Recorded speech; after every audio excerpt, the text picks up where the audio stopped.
Sa Bisaya, dati, pag Makati yung didi, sinasabing, huwag mong kamutin kasi lalaki yan. Sus, kung alam ko lang pala na uso ngayon yung malalaking didi at saka may mga cleavage, hindi ko na natakot kamutin. Kinamot ko na sana ng kinamot. Tinawag ka lang na baby, tuwang-tuwa ka na agad. Triplets kayo, oy.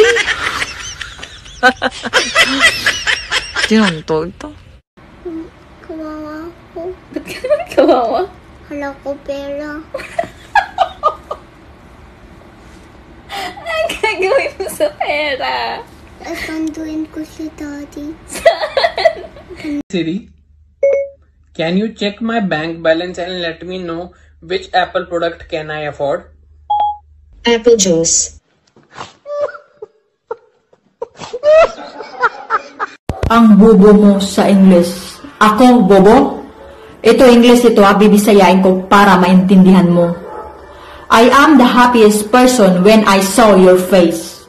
Sa Bisaya, ako ang pinakamalipayong tao kung magabas na nako yung nawang. Bobo pala, guys. Natuwa na sana ako. May nag-aya sa akin. Sabi niya, sa February 14, may gagawin ka ba? Labas tayo. Aba, kinikilig-kilig ang lola mo. Aba, may nag-aya. Sabi ko, why not? English pa. Saan tayo pupunta? Sabi niya, magtinda tayo ng bulaklak doon sa February 14 sa labas. Tig 10, 1, 2, sa'yo 8 lang bigay ko sa'yo. Yung di ponggol ngayon mo. Hindi ako pumayag. 2 lang kikitain ko. Dapat 50-50 kami. Sinunto ito.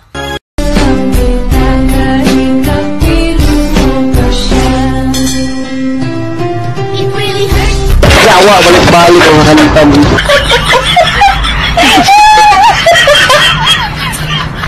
New Year's resolution. Hindi na iinom, hindi na magyoyosi, hindi na magiging pasaway, syempre, hindi na naman tutuparin.